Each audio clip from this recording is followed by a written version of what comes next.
سب سے پہلے اللہ کی حکمت اور مدد. اب دیکھیں اللہ کی حکمت، جیسا کہ آپ کو ان الفاظوں سے ہی سمجھ میں آ رہا ہوگا، اللہ کی حکمت اور مدد. اب اللہ کی جو حکمت ہے، اب کبھی کبھی ایسا ہوتا ہے کہ ہمیں لگتا ہے کہ یہ کام ہو جانا چاہیے لیکن وہ نہیں ہوتا، اس میں تاخیر ہوتی ہے. ہم کیا کہتے ہیں کہ بس یہ آج ہی ہو جائے، ابھی ہی ہو جائے، ہر حال میں ہو جائے، لیکن اللہ اس کو روک کے رکھتے ہیں. کیوں روک کے رکھتے ہیں؟ کیونکہ اللہ جانتے ہیں کہ اس کام کا ہمارے حق میں ہونا، اس میں کوئی بہتری نہیں ہے.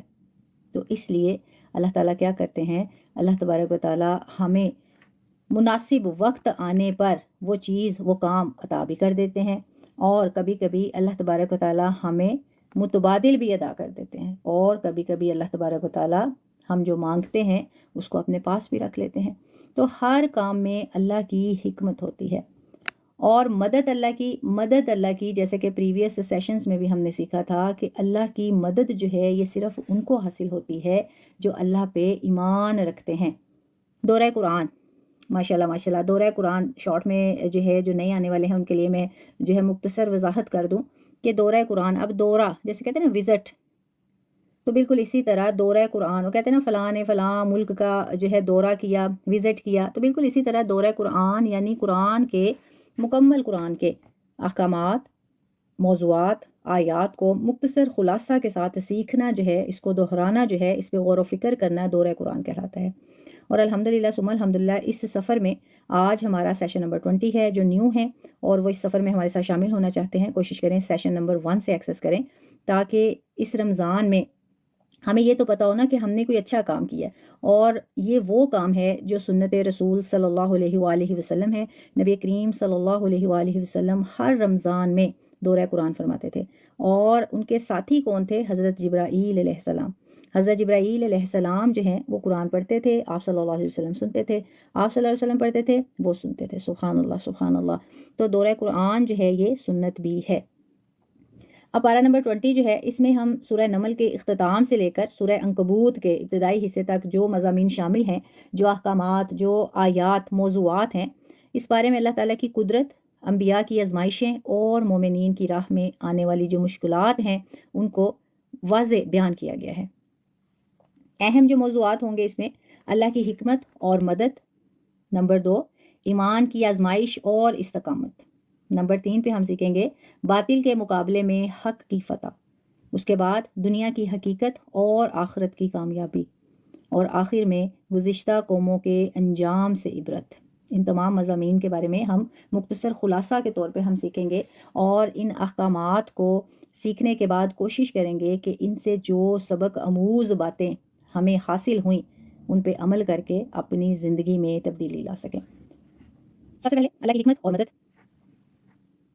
اب دیکھیے اللہ کی حکمت، جیسا کہ آپ کو ان الفاظوں سے ہی سمجھ میں آ رہا ہوگا، اللہ کی حکمت اور مدد. اب اللہ کی جو حکمت ہے، اب کبھی بھی ایسا ہوتا ہے کہ ہمیں لگتا ہے کہ یہ کام ہو جانا چاہیے لیکن وہ نہیں ہوتا، اس میں تاخیر ہوتی ہے. ہم کہتے ہیں کہ بس یہ آج ہی ہو جائے، ابھی ہی ہو جائے، ہر حال میں ہو جائے، لیکن اللہ اس کو روک کے رکھتے ہیں. کیوں روک کے رکھتے ہیں؟ کیونکہ اللہ جانتے ہیں کہ اس کام کا ہمارے حق میں ہونا، اس میں کوئی بہتری نہیں ہے.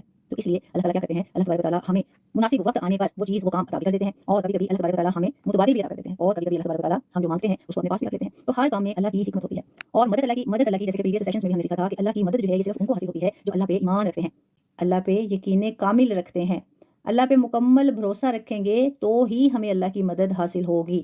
اور اس کی بہت ساری اگزامپلس ہم نے سیکھی پریویس سیشنز میں. ماشاءاللہ 19 سیشنز میں ہم نے بار بار جو ہے اس کے بارے میں سیکھا. جیسے کہ انبیاء کے قصے ہم نے سیکھے. حضرت نوح علیہ السلام کا قصہ کہ جب اللہ تبارک و تعالیٰ نے انہیں ان کی قوم کی طرف تبلیغ کے لیے بھیجا، ان کی قوم نے انکار کر دیا، تو پھر حضرت نوح علیہ السلام کو اللہ تعالیٰ نے کشتی تیار کرنے کا حکم دیا. اور حضرت نوح علیہ السلام جب طوفان آیا تو اس کشتی میں اپنے ساتھیوں کے ساتھ سوار ہو گئے، اور جو ان پہ ایمان نہیں لائے تو وہ اس طوفان میں تباہ و برباد ہو گئے. اب وہ کشتی طوفان میں کتنے دن جو ہے ادھر ادھر بھٹکتی رہی، لیکن انہوں نے اللہ پہ توکل کیا، اور اللہ تبارک و تعالیٰ نے صحیح سلامت جو ہے انہیں محفوظ مقام پر پہنچا دیا. اسی طرح حضرت یونس علیہ السلام مچھلی کے پیٹ میں چلے گئے، مچھلی کے پیٹ میں، ایسی جگہ پہ کہ اگر ہم دیکھ لیں تو ہم کہیں کہ بس اب یہ تو بندہ مچھلی کے پیٹ میں چلا گیا، اب یہ تو باہر آ ہی نہیں سکتا. مطلب ہمارا اتنا ایمان کمزور ہے. ہم یہ نہیں کہتے کہ اگر اللہ چاہے تو یہ آ بھی سکتا ہے، یہ بچ بھی سکتا ہے، کچھ بھی ہو سکتا ہے۔ ان اللہ علی کل شیء قدیر۔ تو ان کے قصے سے بھی، حضرت یونس علیہ السلام کے قصے سے بھی ہم نے کیا سیکھا کہ حضرت یونس علیہ السلام نے اللہ پہ توکل کیا اور اللہ پہ بھروسہ رکھا، اللہ سے مدد مانگی تو اللہ تبارک و تعالیٰ نے ان کی بھی مدد فرمائی۔ اسی طرح ہم نے حضرت ایوب علیہ السلام کا قصہ جو ہے ہم نے سیکھا، اور حضرت یوسف علیہ السلام کہ جنہیں جس ملک میں، جس شہر میں وہ قیدی بن کے گئے، وہاں سے وہ حاکم بن کے نکلے۔ سبحان اللہ سبحان اللہ۔ کیوں؟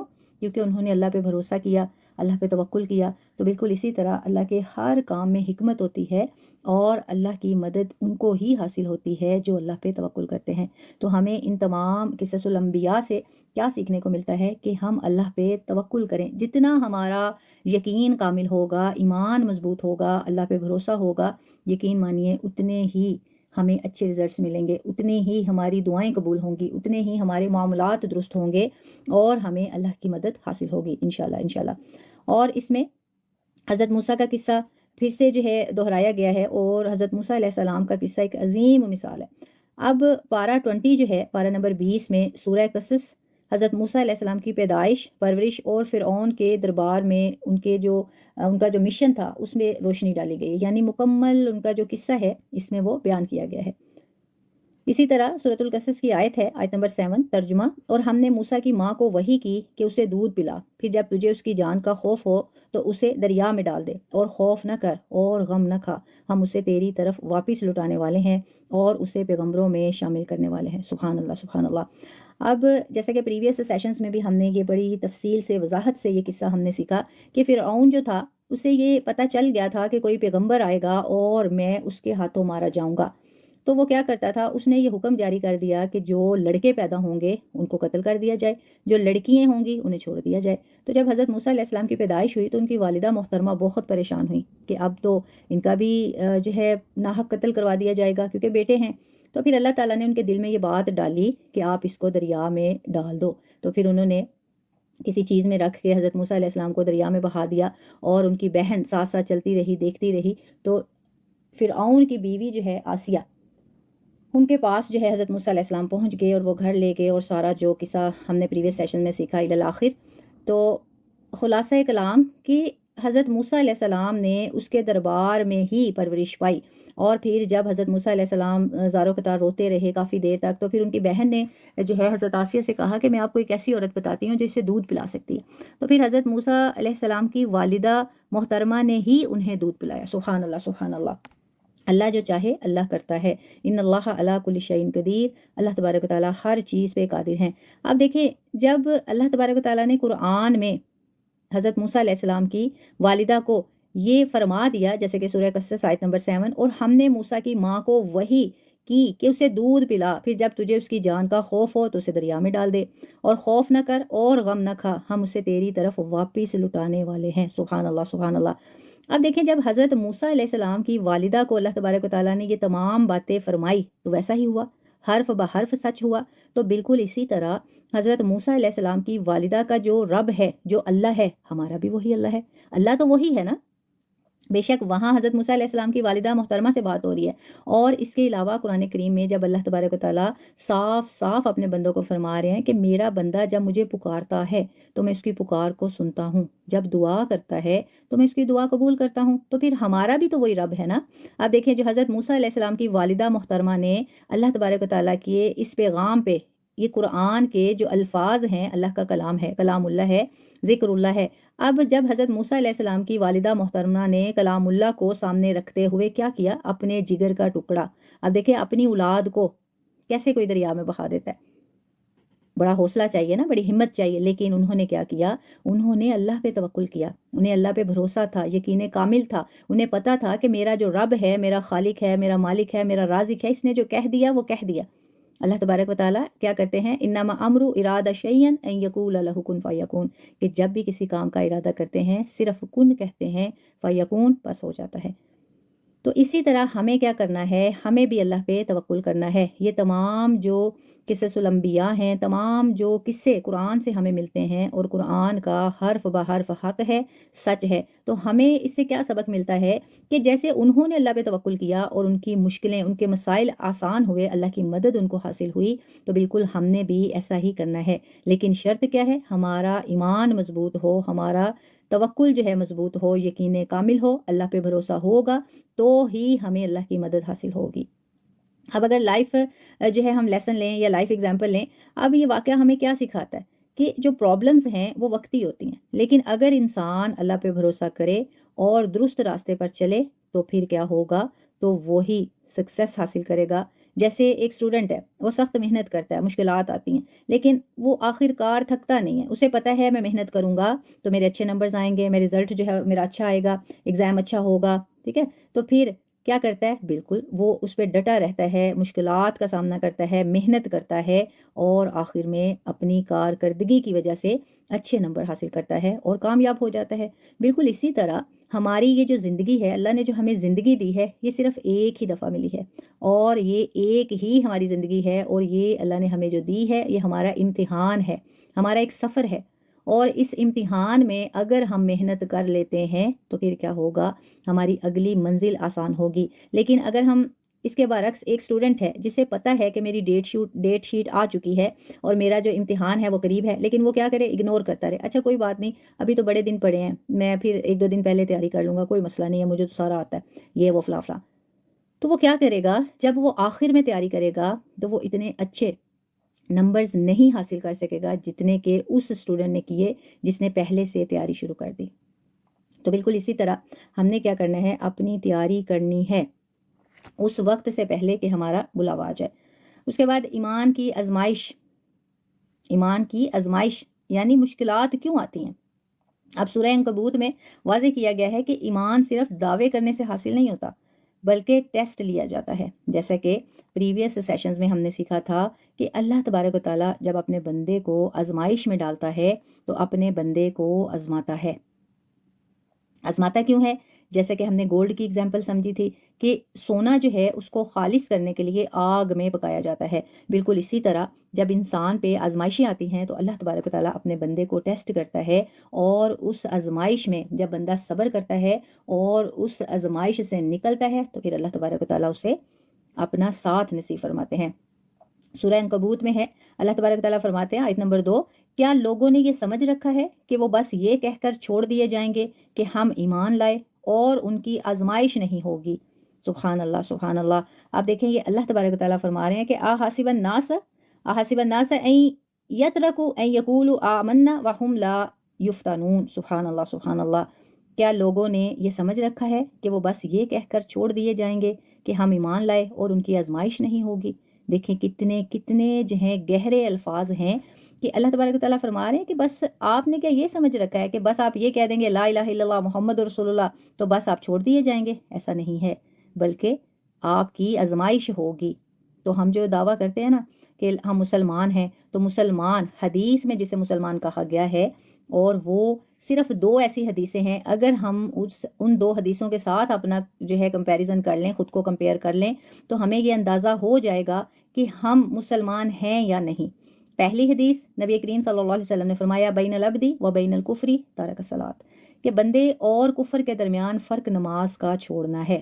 اس کے بعد دوسری حدیث آپ صلی اللہ علیہ وسلم فرماتے ہیں المسلم من سلم المسلمون من لسانہ و یدہ، مسلمان وہ ہے جس کی زبان اور ہاتھ سے دوسرا مسلمان محفوظ رہے۔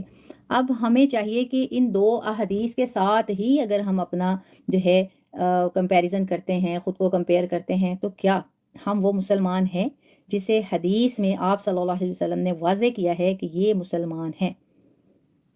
اور جیسے کہ یہ سورہ عنکبوت کی آیت نمبر 2 اللہ تبارک تعالیٰ فرما رہے ہیں کہ کیا لوگوں نے یہ سمجھ رکھا ہے کہ بس یہ کہہ کر چھوڑ دیے جائیں گے کہ ہم ایمان لائے اور ان کی آزمائش نہیں ہوگی؟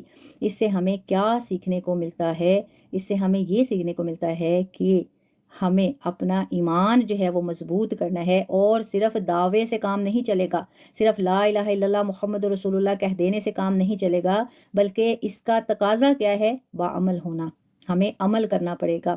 اور عمل کس پہ کرنا پڑے گا؟ ارکان اسلام پہ، پلر آف اسلام پہ۔ اگر اور کچھ ہم نہیں کر سکتے تو جو 5 پلر آف اسلام ہے ان کو تو مضبوطی سے تھام سکتے ہیں، ان پہ تو عمل کر سکتے ہیں، اور جس میں سب سے اول نمبر پر ہے نماز۔ اب اگر لائف ایگزامپل لیں تو یہ ایسے ہے جیسے کہ ایک کمپنی ہے نا، تو اس میں جاب ہوتا ہے۔ اب صرف یہ کہہ دینا کافی نہیں ہے کہ میں قابل ہوں، بلکہ انٹرویو کے ذریعے کیا کیا جاتا ہے، جو سکلز ہیں وہ چیک کی جاتی ہیں۔ تو اسی طرح اللہ بھی ایمان والوں کا امتحان لیتا ہے۔ اب جیسے کہ اللہ نے صاف صاف قرآن میں فرما دیا ہے کہ صرف یہ کہہ دیں کہ ہم ایمان لائے تو یہ کہنے پہ آپ کو چھوڑ نہیں دیا جائے گا، بلکہ آزمائش ہوگی۔ اور جیسے کہ ہم کوئی جاب ہوتی ہے، اب اس کے انٹرویو کے لیے جائیں تو ہم کہ جی ہم تو بہت قابل ہیں، ہمیں یہ جاب دے دیں، یہ وہ بلا بلا بلا، لیکن وہ کیا کریں گے، وہ ہمارے سکلز چیک کریں گے۔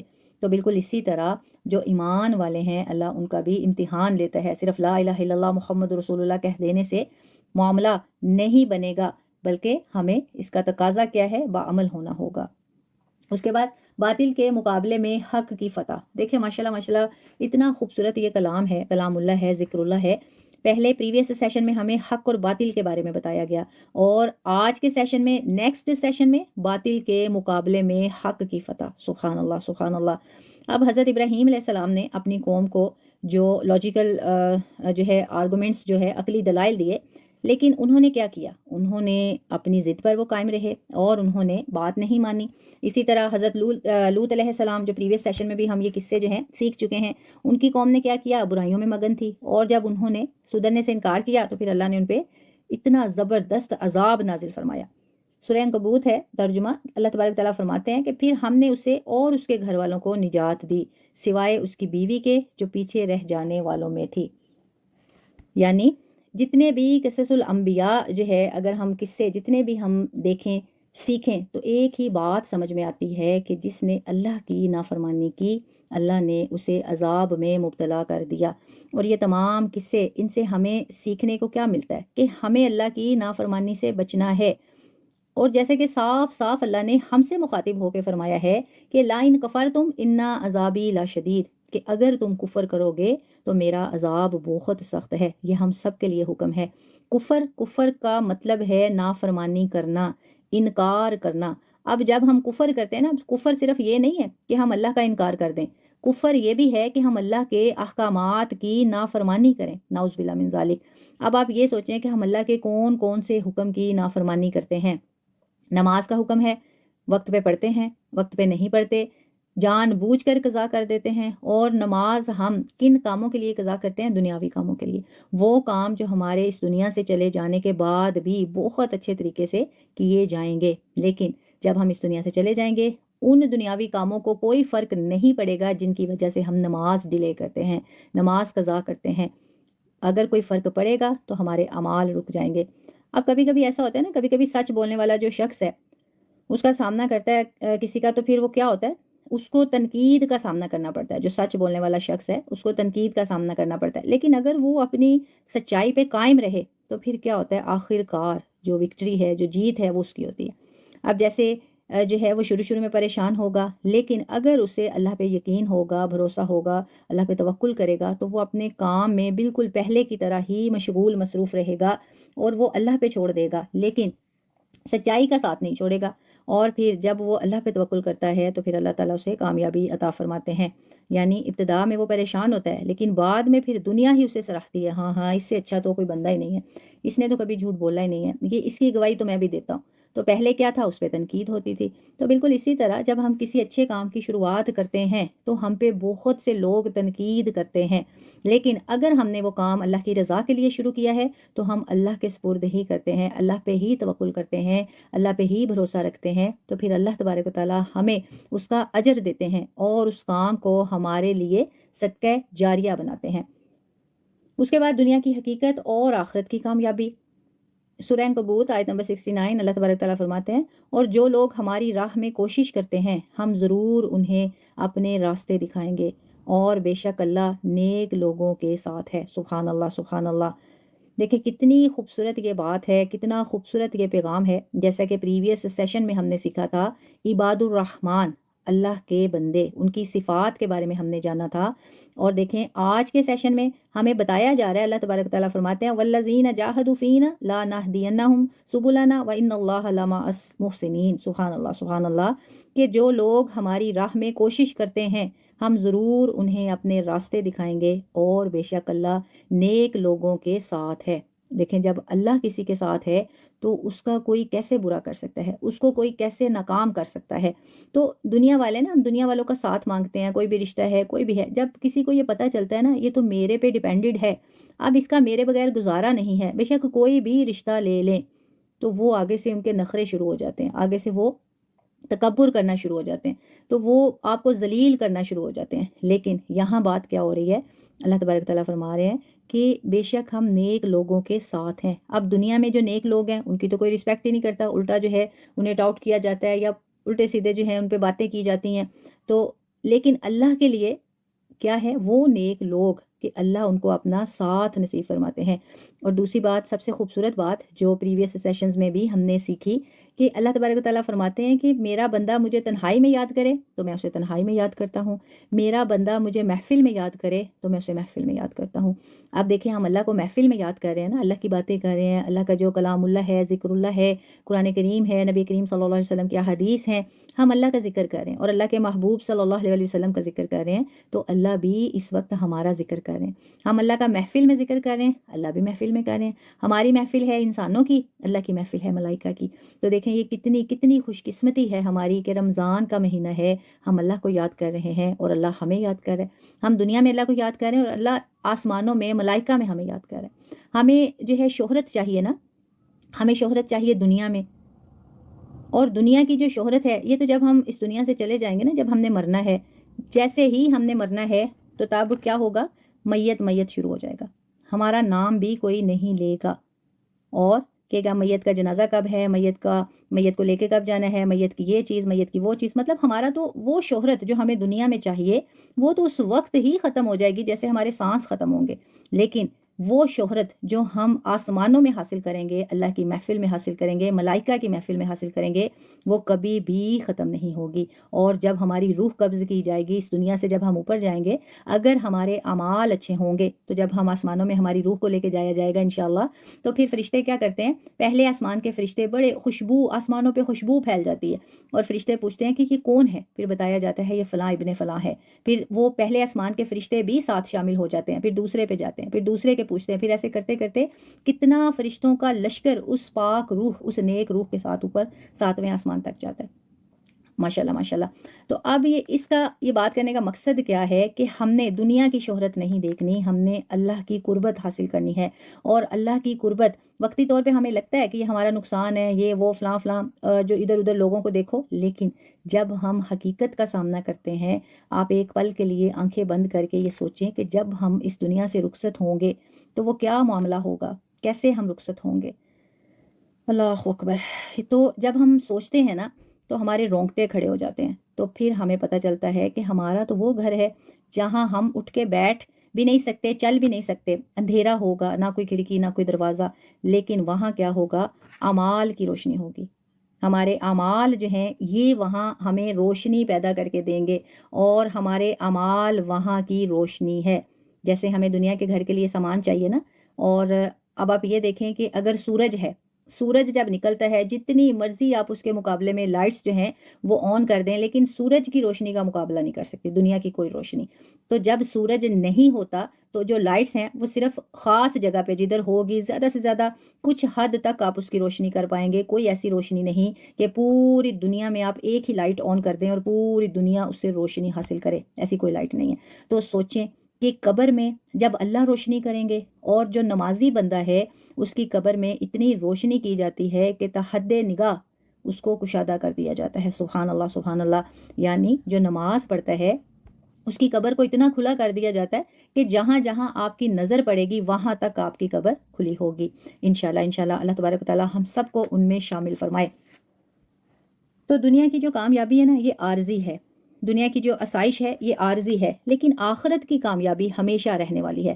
تو ہمیں دنیا میں بھی کامیاب ہونا ہے، آخرت میں بھی کامیاب ہونا ہے۔ دنیا میں تو اللہ نے ہمیں سب کچھ عطا کر دیا، ہر نعمت سے اللہ نے ہمیں جو ہے نواز دیا، لیکن جو ہمارا اگلا گھر ہے اس کے لیے بھی تو ہمیں چاہیے نا سب کچھ۔ تو وہ کیا ہے؟ وہ ہمارے اعمال ہیں جو روشنی کی صورت میں ہمیں وہاں دیے جائیں گے انشاءاللہ انشاءاللہ۔ یعنی اللہ کی راہ میں جو محنت کرنے والا ہے نا وہ کبھی بھی فیل نہیں ہوتا، بلکہ وہی اصل سکسیسفل پرسن ہوتا ہے جو اللہ کی راہ میں محنت کرتا ہے۔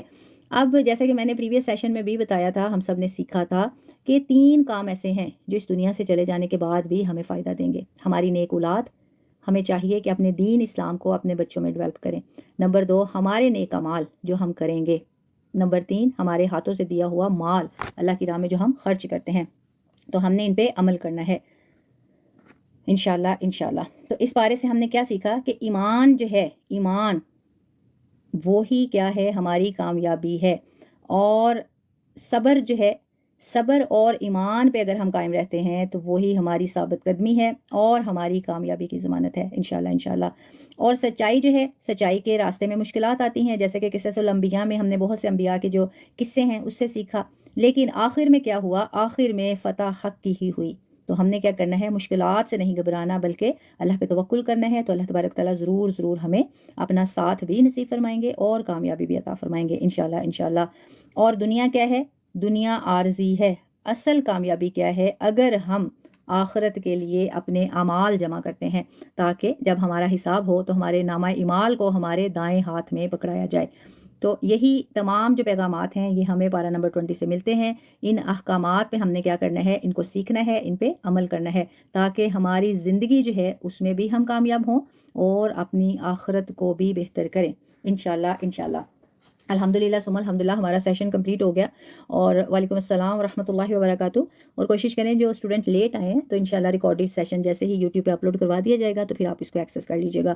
اور معذرت چاہتی ہوں کہ شارٹ میں آپ کو نوٹس بھیجا گیا، ویسے تو ایوننگ کلاس ہوتی ہے ہماری یہ، لیکن آج ہمارا جو ہے ماشاءاللہ جو آخری عشرہ ہے وہ شروع ہو چکا ہے، مغرب کے بعد ہو جائے گا۔ ابھی تو ماشاءاللہ جو ہے 20واں روزہ ہے تو جو یورپ سے ہیں، باقی پاکستان میں آئی تھنک کل سے ہوگا۔ تو ہم نے کیا کرنا ہے؟ جیسے کہ ہر سال اجتماعی عبادت کی جاتی ہے، انشاءاللہ آج کی رات ہمارا وہ سلسلہ شروع ہو جائے گا۔ کوشش کیجیے گا، ٹائم جو ہے وہ میں انشاءاللہ گروپ میں اناؤنس کروا دوں گی، اور جو بھی اس اجتماعی عبادت میں لیلۃ القدر کی تلاش کے سفر میں ہمارے ساتھ شامل ہونا چاہتا ہے تو وہ ضرور اس میں شامل ہوئیے گا۔ اور کوشش کیجیے گا کہ رات کو سیشن سٹارٹ ہونے سے پہلے نوافل وغیرہ آپ لوگ پڑھ لیں، ٹھیک ہے؟ کیونکہ اس میں ہم نے عبادت کرنی ہے، تسبیحات کرنے ہیں، ذکر اذکار کرنے ہیں، اور انشاءاللہ آخر میں اجتماعی دعا بھی ہوگی۔ اور کوشش کریں گے کہ اللہ تبارک تعالیٰ کو راضی کریں، اپنی مغفرت کروائیں، جہنم سے نجات پائیں، جنت کو حاصل کریں انشاءاللہ جتنی بھی دعائیں ہیں ساری اللہ تعالیٰ سے منوائیں گے انشاءاللہ۔